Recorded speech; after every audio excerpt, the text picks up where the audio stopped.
की bacterial diseases काय असतात किंवा बॅक्टेरियल डिसीजेस आपण कशाला म्हणतो. तर बॅक्टेरियल डिसीजेस मीन्स व्हॉट की those disease which cause by the bacteria are commonly called as bacterial disease. त्यांना आपण बॅक्टेरियल डिसीजेस म्हणतो.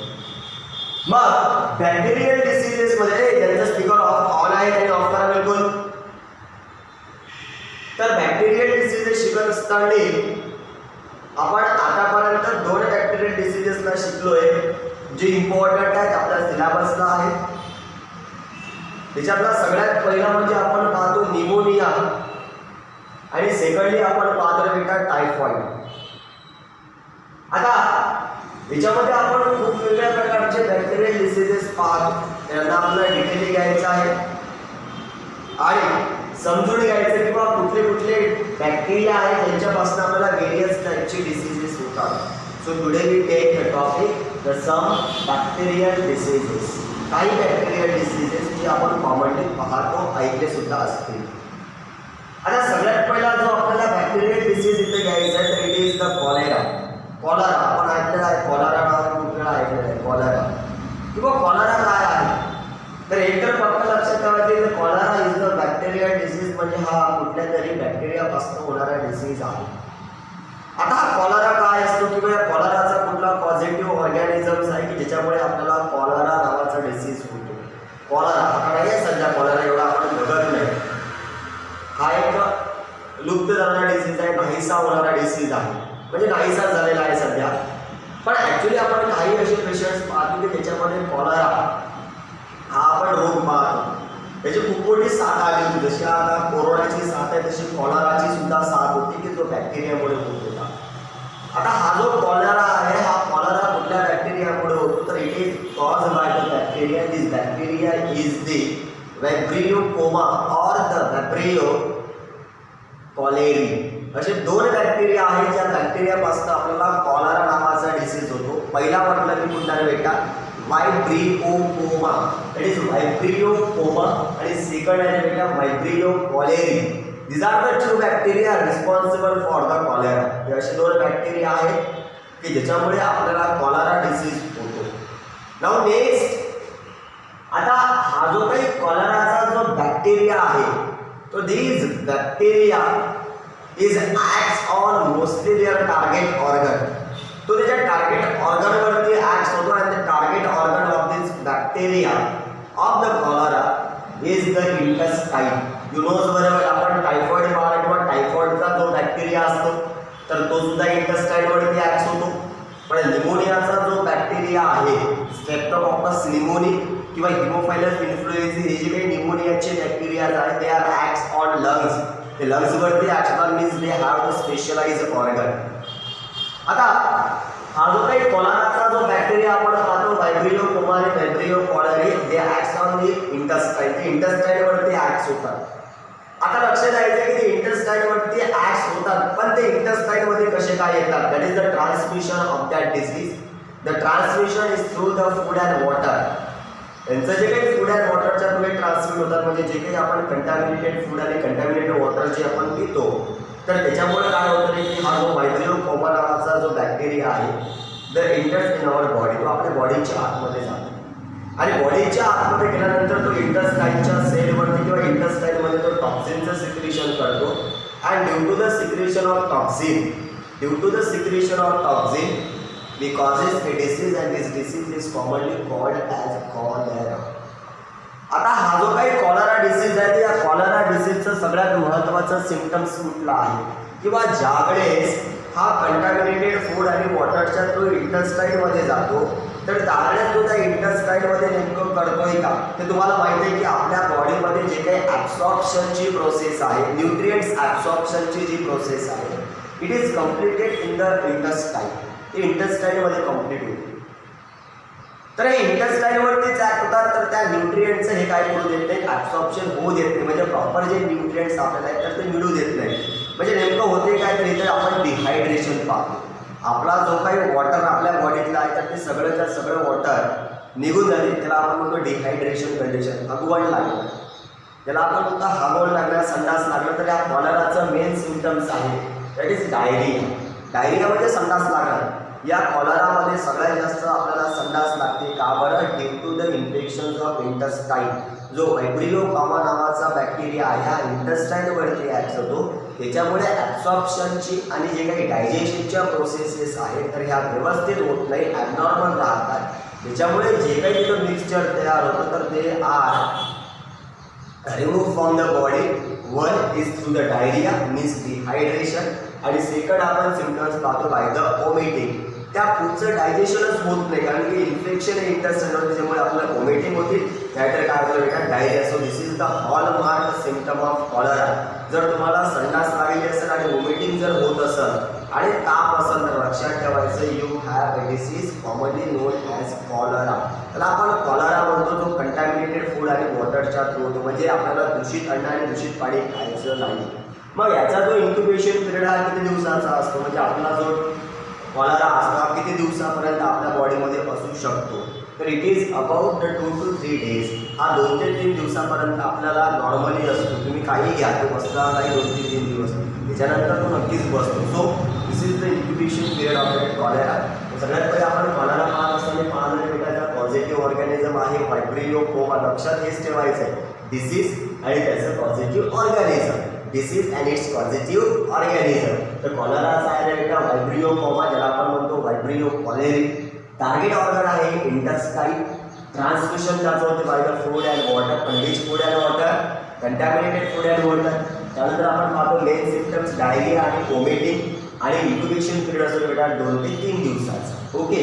त्यानंतर आपल्याला महत्त्वाचा पाहायचा आहे निमोनिया, जो आपण सगळ्यांनी पाहतो. आता निमोनियाबद्दल जर बोलायचं म्हटलं तर तुम्हाला सगळ्यांना माहिती आहे की pneumonia means the disease in which the lungs और the अल्व्हिओलाई is filled with A fluid and difficulty in breath. This disease is commonly called as pneumonia. त्याला आपण निमोनिया म्हणतो. तर व्यवस्थित आपण शिकलो. निमोनिया कुठल्या बॅक्टेरियामुळे होतो? Streptococcus pneumoniae. अजून एक बॅक्टेरिया जो मी तुम्हाला सांगितलं निमोफायलस इन्फ्लुएन्झा. पण मोस्ट ऑफ ज्या बॅक्टेरियामुळे होतो तोच आपण इथं पाहतो स्ट्रेप्टोकॉकस निमोनी. स्ट्रेप्टोकॉकस निमोनी नावाचा बॅक्टेरिया असतो ज्याच्यामुळे आपल्याला निमोनिया डिसीज होतो, जो आपण व्यवस्थित शिकलो आहे. आता याचं सगळ्यात महत्त्वाचं टार्गेट ऑर्गन कुठला आहे? सगळ्यांना माहिती आहे लंग्स. निमोनियाचा जो बॅक्टेरिया आहे will infect the lungs, mainly infect the अल्व्हिओलाई of the lungs. म्हणजे आपल्या लंग्सच्या जे अल्व्हिओला आहेत जे बलून लाईक आपण चांगलं एक स्ट्रक्चर पाहतो तर तो त्याच्यावरती ॲक्ट होतो, हे आपण पाहलो. त्यानंतर आपण पाहतो की हा जो निमोनिया आहे हा कसा काय ट्रान्सफर होतो. तर मी पहिलेच म्हटलं की त्या पर्सनसोबत जर आपला डायरेक्ट जर कॉन्टॅक्ट येत असेल, direct contact with the person, म्हणजे त्याचे जे ड्रॉपलेट्स आहेत त्याचा जो स्पुटम आहे, स्पुटम म्हणजे बेडका, त्या बेडक्यासोबत जर आपला कॉन्टॅक्ट जर आला तर आपल्याला 100% निमोनिया होतो. सो महत्त्वाचं आपण जर ट्रान्समिशन दिलं बाय द पेशंट स्पुटम, म्हणजे जो पेशंट आहे जो इन्फेक्टेड आहे त्याचा जो बेडका आहे स्पुटम आहे, न कळत जर आपला त्याच्यासोबत जर कॉन्टॅक्ट येत असेल तर आपल्याला हा डिसीज होतो. सो महत्त्वाचं ट्रान्समिशन आहे निमोनियाचं बाय द पेशंट स्पुटम. आता यातलं महत्त्वाचं सिम्पटम्स मी सांगितलं की डिफिकल्टी इन ब्रीथ, की श्वास घ्यायला आपल्याला त्रास होतो.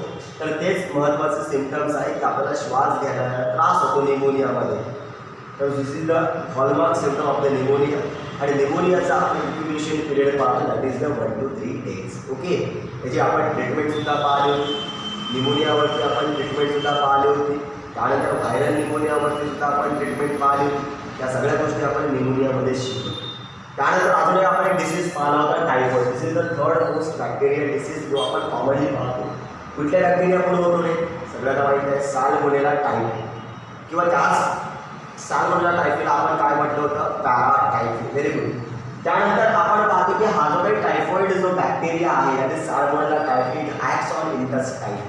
तो इंटेस्टाईनवरती ॲक्ट होतो. हे टार्गेट ऑर्गन आपल्याला माहिती आहे, तो इंटेस्टाईनवरती ॲक्ट होतो आणि त्याचं जे ट्रान्समिशन आहे it is through by the contaminated food and water. की जे काही दूषित अन्न आणि दूषित पाणी असेल तर त्याच्याच थ्रू हा आपल्याला होतो आणि तो इंटेस्टाईनवरती ॲक्ट होतो. आणि ॲक्ट झाल्याबरोबर तो काय सिम्पटम्स दाखवतो? सो सगळ्यात महत्त्वाचा सिम्पटम्स आहे टायफॉइडचं कॉन्स्टंट फीवर. आपल्याला त्याच्यामध्ये प्रोग्रेसिव्हली फीवर दिसते. 104 डिग्री सेल्सिअस 104 डिग्री फॅरेनहाइटपर्यंत आपल्याला ती ताप जाते. म्हणजे पहिल्या दिवशी जर ताप असेल तर दुसऱ्या दिवशी सुद्धा आपल्याला वाढलेली ताप दिसते, त्याला आपण म्हणतो कॉन्स्टंट फीवर. आपल्याला ताप असते शेवटपर्यंत. So this is the hallmark symptoms of typhoid. आणि टायफॉइड जो असतो तर हा जवळपास मी तुम्हाला इन्क्युबेशन पिरियड सांगितलं की टायफॉइड हा 3 आठवड्यापर्यंत असतो, त्याच्यापेक्षाही जाऊ शकतो 4 आठवड्यापर्यंत, म्हणजे 1 महिना आपल्याला टायफॉइड हा डिसीज असतो. So this is the main symptoms of the typhoid, that is the prolonged fever, that is up to the 104 degree Fahrenheit. आपल्याला 104 डिग्री फॅरेनहाइटपर्यंत ताप दिसतो. त्यानंतर जे आपण पाहिलेले डिसीज ते पाहून गेला. आपण सगळ्यात पहिले पाहू टिटॅनस, ज्याला आपण मराठीमध्ये धनुर्वात म्हणतो. सगळ्यांना धनुर्वात हा वर्ड माहीत असेल, धनुर्वात. आता काय असतं रे हा टिटॅनस? तर सगळ्यात महत्त्वाचं आहे की बा टिटॅनस जो आहे त्याला आपण धनुर्वात म्हणतो, जो क्लॉस्ट्रिडियम टिटॅनी नावाच्या बॅक्टेरियापासून होतो. क्लॉस्ट्रिडियम टिटॅनी हा जो बॅक्टेरिया आहे त्याच्यामुळे आपल्याला टिटॅनस होतो. एक माहिती आहे, तो आपल्याला लोखंडाचं काही लागलं तर आपण टीटीचं इंजेक्शन देतो, त्याला आपण म्हणतो टिटॅनसचं इंजेक्शन. टीटीचं इंजेक्शन म्हणजे tetanus, injection of tetanus, tetanus. Okay, तर आता लक्षात द्यायचं की बाबा टिटॅनस आहे, हा टिटॅनस आपल्याला कसा होतो तर एक लक्षात ठेवायचं, टिटॅनस हा बॅक्टेरियामुळे होतो.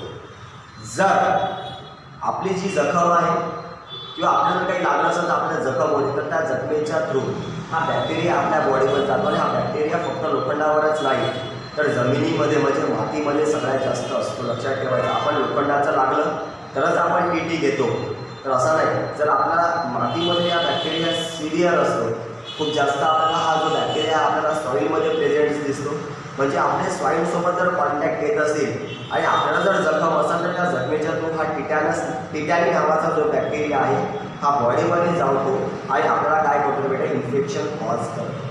आता सगळ्यात महत्त्वाचं लक्षात द्यायचं या टिटॅनसला आपण लॉक जॉ म्हणतो, लॉक जॉ. आता आपला जो हा जो जबडा आहे तर ॲक्च्युली काय वगैरे बेटा की हा जो काही टिटॅनी नावाचा जो बॅक्टेरिया आहे आपल्या टिश्यूवरती ॲक्ट होतो. आपले जे टिश्यूज आहेत तर याच्यावरती ॲक्ट होतं आणि आपल्याला तोंडाचा पॅरालिसिस क्रिएट करण्याची हेल्प करतो. म्हणजे आपला जो जॉ असतो हा एक पॅरालाइज होऊन जातो. आपला जो जॉ आहे हा पॅरालाइज होतो. पॅरालाइज म्हणजे काय, आपल्याला या जॉची मुवमेंटच करता येत नाही. म्हणजे काही लोकांनी तुम्ही जॉ पाडायची तर असे असतात, त्याला बोलता येत नाही किंवा त्याचा जॉ मुवमेंट करत नाही. So this is cause due to the clostridium tetani. This is the symptoms of the tetanus. हे टिटॅनसचं सिम्पटम्स आहे, त्यालाच आपण धनुर्वात म्हणतो. त्याच्यामध्ये आपला जॉ पॅरालाइज होतो, पॅरालाइज कंडिशन येते, त्याच्यामुळे याच डिसीजचा आपण दुसऱ्या लॉक जॉ. लॉक जॉ म्हणजे आपला जो जबडा आहे एक लॉक होऊन जातो असा त्याला. म्हणजे ॲक्च्युली तो जर एकदा पॅरालाइज झाला तर आपण त्याला परत व्यवस्थित करू शकत नाही, किंवा त्याचा जो इन्क्युबेशन पिरियड त्याच्यामध्ये तो जो जॉ असतो, जशी दातखिळी बसल्यासारखा आपण पाहतो की दातखिळी बसल्यानंतर तो जॉ मुवमेंट करत नाही. तर त्या ज्या काही गोष्टी आहेत तर त्याला आपण म्हणतो बेटा लॉक जॉ, जो आपल्याला टिटॅनीमुळे होतो. म्हणजे दातखिळीत बसणं टिटॅनीमुळे नाही, पण आपण केसेसमध्ये पाहतो की या पेशंटमध्ये आपण पाहतो की त्यांचा जो जॉ असतो तर तो काय असतो, पॅरालाइज झालेला असतो, जो क्लॉस्ट्रिडियम टिटॅनीपासून होतो. आता या डिसीजचं ट्रान्समिशन कसं होतं, एक तर थ्रू द वुंड म्हणजे जखमेतून तो बॅक्टेरिया आपल्या बॉडीमध्ये जातो, किंवा बर्न. जर आपल्याला जर काही बॉडी जळली असेल तर त्याच्यातून सुद्धा तो बॅक्टेरिया काय होतो बेटा आपल्या बॉडीमध्ये जातो आणि आपल्याला डिसीज कॉज करतो. त्याचं सिम्पटम्स काय आहे? सगळ्यात महत्त्वाचा सिम्पटम्स आहे की पेनफुल मस्क्युलर स्पॅम्स, खूप जास्त मसल्स पेन होतात, खूप जास्त मसल पेन होतात. आणि सेकंड आपण पाहतो बेटा पॅरालिसिस. आपल्याला पॅरालिसिस होतो, तोंडाचा पॅरालिसिस. एकतर लॉक जॉ होईल किंवा आपल्याला बोलता येणार नाही किंवा आपली जी बॉडी आहे ती पॅरालाइज होईल. तर this is the hallmark symptoms of tetanus. त्याच्यामुळे टिटॅनसचे इंजेक्शन आणि टिटॅनसची आपण वॅक्सिन घेतो. तर टिटॅनससाठी जी वॅक्सिन आपल्याला दिली जाते तर तिला आपण म्हणतो DTP vaccine. That is diphtheria tetanus pertussis, त्याला आपण म्हणतो DTP वॅक्सिन. तर जे काही DTP वॅक्सिन आहे तर ते DTP वॅक्सिन आपल्या टिटॅनससाठी दिल्या जाते. 2 आठवडे ज्यावेळेस आपला जन्म होतो, जन्म झाल्यानंतर जे 2 आठवडे असतात तर त्या 2 आठवड्यामध्ये आपल्याला जी वॅक्सिन दिली जाते त्या वॅक्सिनला आपण म्हणतो DTP, that is diphtheria tetanus pertussis. तर ही जी वॅक्सिन आहे it is for the tetanus, म्हणजे आपल्याला टिटॅनस होऊ नये याच्या अगोदरच आपल्याला ती वॅक्सिन दिली जाते. It is the best treatment of the tetanus. कारण की टिटॅनस जर झाला तर आपल्याला पॅरालाइज होऊ शकतो. त्याच्यामुळे यासाठी एक बेस्ट ट्रीटमेंट आहे, म्हणजे डिसीज व्हायच्या अगोदरच ट्रीटमेंट आहे. DTP नावाची वॅक्सिन असते, डिप्थेरिया टिटॅनस पर्ट्युसिस. सगळ्यात महत्त्वाची वॅक्सिन आहे जी दिल्या जाते on the treatment of tetanus. Okay, त्यानंतर आपण पाहतो बेटा की याचा जो इन्क्युबेशन पिरियड आहे हा सुद्धा 4 दिवस किंवा त्याच्यापेक्षा जास्त असतो. म्हणजे 3 आठवडे 1 महिन्यापर्यंत आपल्याला तो पॅरालाइज कंडिशन असू शकते जर आपण प्रॉपर ट्रीटमेंट केली नाही तर. त्यानंतर आपण पाहतो बेटा डिप्थेरिया. डिप्थेरिया ज्याला आपण मराठीमध्ये घटसर्प म्हणतो. घटसर्प आणि धनुर्वात हे सोबत आपल्याला एक वॅक्सिन दिलं जातं. तुम्ही सांगायचं ना किंवा टिटॅनस वरती DTP, त्याच्यामध्ये सांगितलं मी लॉंग फॉर्म डिप्थेरिया, टिटॅनस आणि पर्ट्युसिस. डिप्थेरिया याला आपण मराठीमध्ये घटसर्प म्हणतो. घटसर्प याच्यामध्ये आपल्याला कॉमनली याच्यामध्ये आपण पाहिलं की आपले जे थ्रोट असतात तर ते स्टोअर होतात, घसा आपला स्टोअर होतो आणि आपल्याला ब्रीथ घ्यायला त्रास होतो. तर हे हॉर्मोन सिम्पटम्स आहे डिप्थेरिया, ज्याला आपण घटसर्प म्हणून ओळखतो. सर्प म्हणजे कोरडा निग्रा नाही, तर तो एक डिसीज आहे त्याच्यामध्ये आपला जो थ्रोट असतो तो कोरडा होत राहतो नेहमी आणि श्वास घ्यायला त्रास होतो. So this disease is the diphtheria. Diphtheria आणि टिटॅनससाठी आपण कॉमन वॅक्सिन पाहतो, जिला आपण म्हणतो DTP. सगळ्यात महत्त्वाचं आहे, त्याच्यामुळे मी परत एकदा सांगतोय की टिटॅनस आणि डिप्थेरियासाठी आपण कॉमन वॅक्सिन पाहतो. टिटॅनसला आपण मराठीमध्ये म्हणतो धनुर्वात आणि डिप्थेरियाला आपण घटसर्प नावानं ओळखतो. ओके, आता हा जो डिप्थेरिया आहे कशामुळे होतो तर it is also cause by the bacteria and this is the corynebacterium diphtheriae. त्या बॅक्टेरियाचं नाव आहे बेटा कॉरेनी बॅक्टेरियम डिप्थेरी. आणि याचा जे महत्त्वाचे जे ॲक्शन्स आहे किंवा याची जी महत्त्वाचं target organ is the mucous membrane of the nose, throat and the tonsils. आपल्या ज्या टॉन्सिल्स असतात तिथं आपल्या टॉन्सिल्स असतात, तर टॉन्सिल्स, थ्रोट आणि नोज याच्या आतमध्ये जे म्युकस मेम्ब्रेन आहे तर या म्युकस मेम्ब्रेनवरती तो ॲक्ट होतो आणि ॲक्ट झाल्यानंतर त्या सेलला तो डॅमेज करतो आणि आपल्याला जो डिसीज होतो त्याच्यामुळेच मग आपल्याला श्वास घ्यायला त्रास जाणवतो आणि त्याच्यामुळेच आपला जो घसा आहे तो कोरडा पडतो. तर ह्या ज्या काही डिसीजेस आहेत तर it is due to the diphtheria bacteria. तो डिप्थेरी बॅक्टेरियापासून होतो. आता ॲक्च्युली हा जो काही डिप्थेरी बॅक्टेरिया नसतो तर हा घशाच्या थ्रू आपल्या बॉडीमध्ये जातो. It is through by the oral and nasal discharge. म्हणजे एखादा जर पेशंट असेल आणि तो जर खोकलत असेल किंवा त्याच्या जर नाकातलं जर काही डिस्चार्ज मटेरियल असेल किंवा थोडातलं जे आपण मटेरियल डिस्चार्ज करतो, सलायवा आहे, शेंगूड वगैरे जे आपण पाहतो, तर त्याच्या थ्रू हा आपल्याला डिसीज होतो. म्हणजे बाय द रेस्पिरेटरी ड्रॉपलेट्स म्हटलं तरी काही हरकणार नाही किंवा हरकत नाही. ओके, त्यानंतर याचे महत्त्वाचे सिम्पटम्स आहेत sore throat and difficulty in breath and incubation period आपण पाहतो 2 ते 5 दिवसाचा. ओके, याच्यातलं महत्त्वाचं एवढंच लक्षात ठेवायचं की डिसीजेस आणि त्यांचे कॉन्स्टिट्यूटिव्ह ऑर्गॅनिझम. त्यानंतर आपण पाहतो बेटा कुपिंग कफ. कुपिंग कफ ज्याला मराठीमध्ये डाग्या खोकला म्हणतात. काय म्हणतात? डाग्या खोकला. मराठीमध्ये डाग्या खोकला म्हणतात. आता लक्षात द्यायचं की हा जो काही डाग्या खोकला यालाच आपण म्हणतो पर्ट्युसिस. ते लहानपणी आपल्याला तुम्ही नाव ऐकले असतील, धनुर्वात, घटसर्प आणि डाग्या खोकला या तिघांची एकच कॉमन वॅक्सिन तुम्हाला दिल्या जाते, जिला आपण म्हणतो DTP. So for this 3 disease the common vaccine is present. For these 3 diseases, the common vaccine is present and it is called as DTP. D for diphtheria, T for tetanus, and P for pertussis. Means that for the 3 diseases, they have a common vaccine, the DTP, diphtheria, tetanus, pertussis vaccine. जिला आपण commonly म्हणतो diphtheria, tetanus, pertussis vaccine. It is for the 3 diseases is tetanus, diphtheria and whooping cough.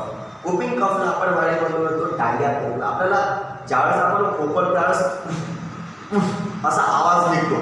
तुम्ही ज्यावेळेस खोकला त्यावेळेस असा आवाज निघतो. So this sound we must be the heard. So that's why this cough is commonly called as pertussis. जो लहान मुलांमध्ये आपण कॉमनली पाहतो. आता ॲक्च्युली याचा जो बॅक्टेरिया असतो तर इज द बॉराडेटेला पर्ट्युसिस. तो बॉराडेटेला पर्ट्युसिस नावाचा बॅक्टेरिया असतो. That's why this disease is also called as pertussis. Pertussis नावाच्या बॅक्टेरियापासून होतो, त्यामुळे आपण त्याला पर्ट्युसिस म्हणतोय. याचा जो सगळ्यात महत्त्वाचा टार्गेट ऑर्गन आहे तो आपला रेस्पिरेटरी ट्रॅक्ट आहे.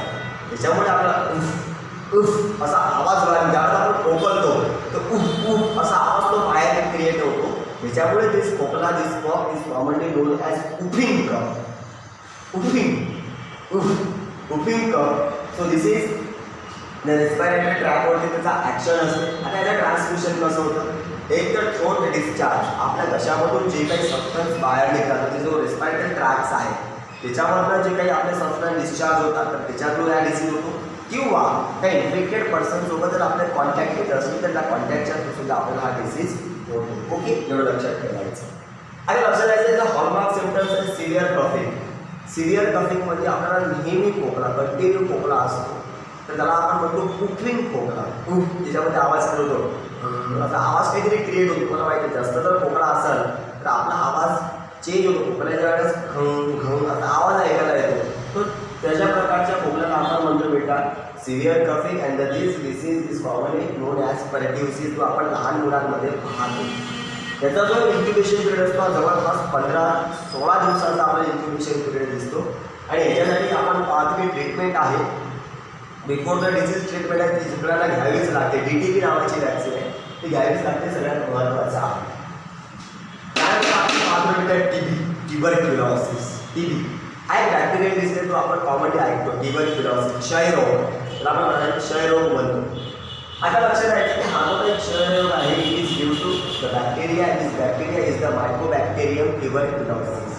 मायकोबॅक्टेरियम ट्युबरक्युलोसिस पासून टार्गेट ऑर्गन बेटा लंग्स, तो लंग्सवरती ॲक्ट होतो.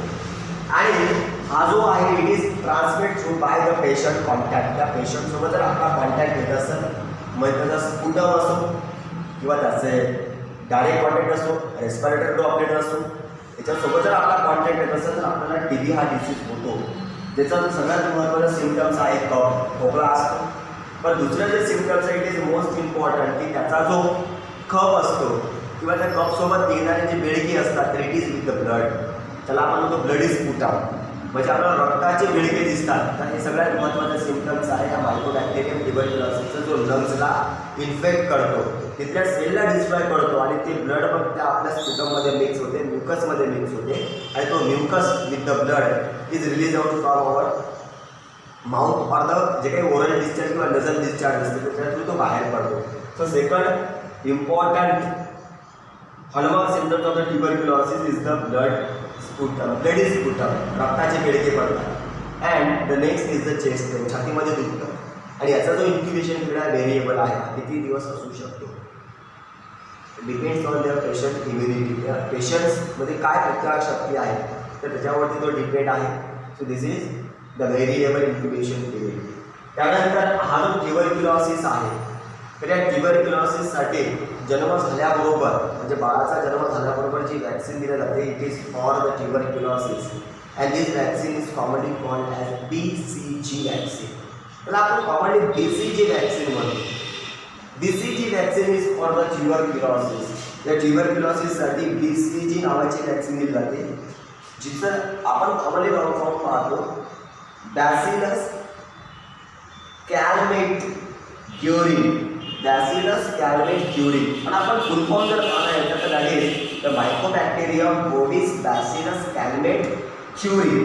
लक्षात ठेवायचे ट्युबरक्युलोसिससाठी जी वॅक्सिन अवेलेबल आहे the vaccine for the tuberculosis at the time of birth, म्हणजे जन्माच्या वेळेसच ती आपल्याला दिली जाते.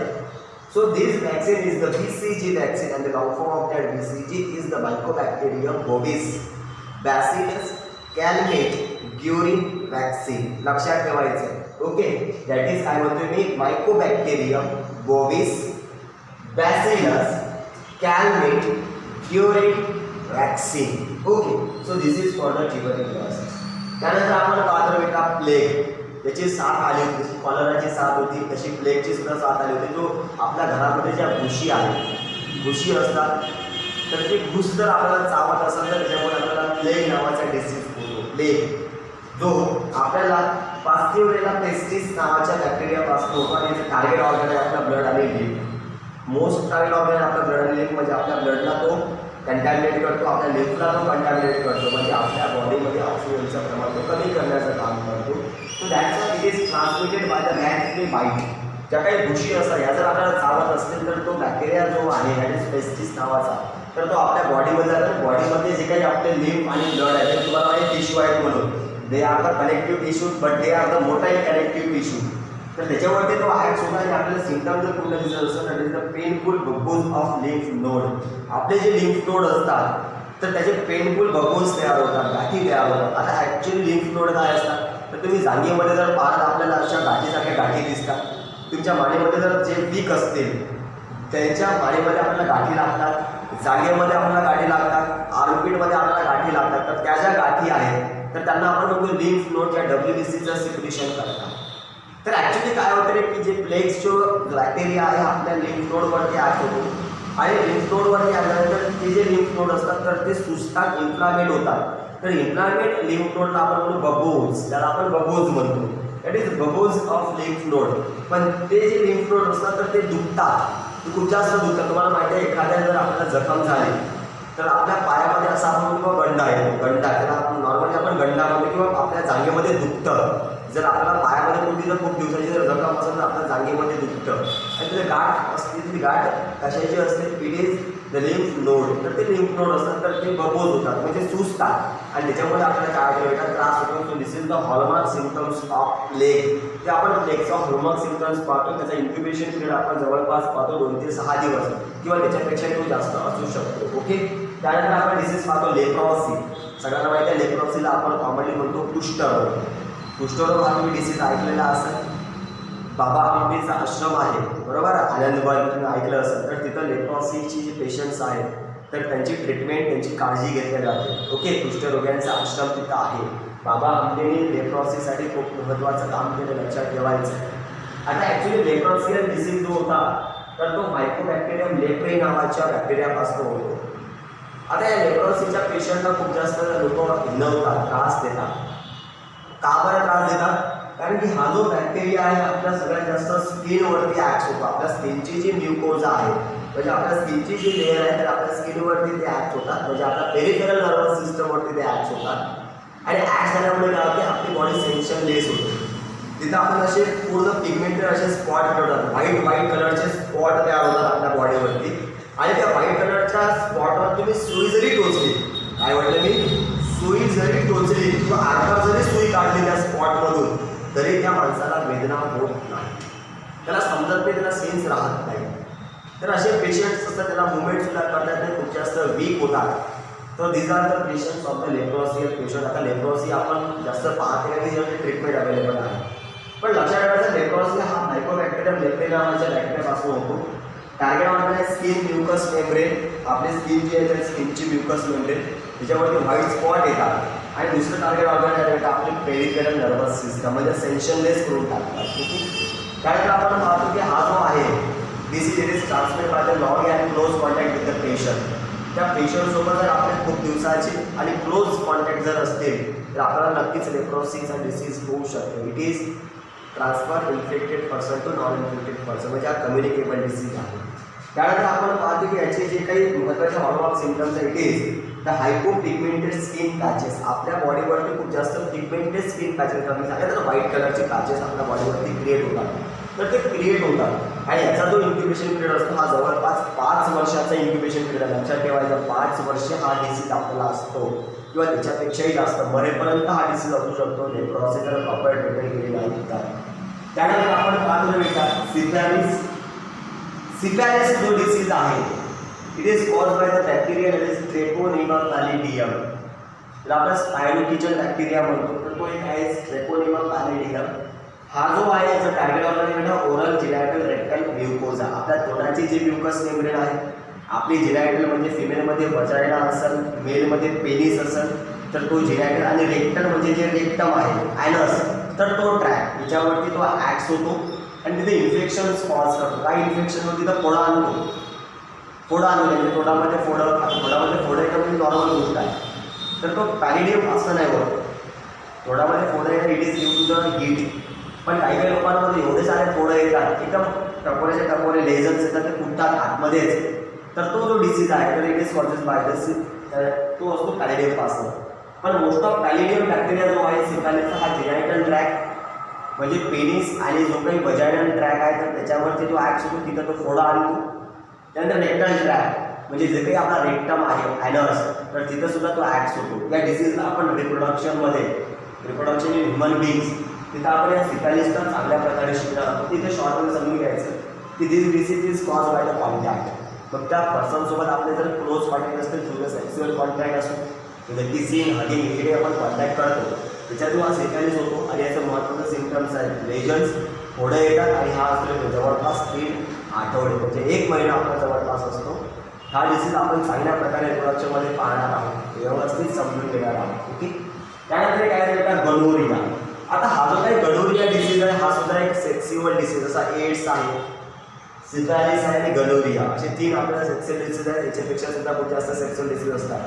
पण गनोरिया जो आहे तर तो गनोरी नावाच्या बॅक्टेरियापासून, एझर्सिया गनोरी नावाचा बॅक्टेरिया असतो, याच्यापासून गनोरिया होतो. हा सुद्धा आपण रिप्रोडक्शनमध्ये चांगल्या प्रकारे घेऊ, कारण की तिथं हा गोष्ट आपल्याला समजेल. आता याचा जो टार्गेट ऑर्गन आहे तर तो आपला युरोजिनायटल ट्रॅक. युरोजिनायटल ट्रॅक म्हणजे जिथून आपल्याला युरिन होते, आणि जिनायटल ट्रॅक म्हणजे जिथं आपण रिप्रोडक्शन करतो. जे ट्रॅक ज्याच्या थ्रू आपण रिप्रोडक्शन करतो, म्हणजे फिमेलमध्ये जर पाहिलं तर वजायनल ट्रॅक आणि युरिन ट्रॅक, आणि मेलमध्ये जर पाहिलं तर आपण कॉमनली पाहतो की पेनिस जो ट्रॅक आहे, पेनाईल ट्रॅक. तर तो ट्रॅक, तर तिथं हा गनोरी नावाचा बॅक्टेरिया ॲक्ट होतो आणि तिथं तो इन्फेक्शन कॉज करतो.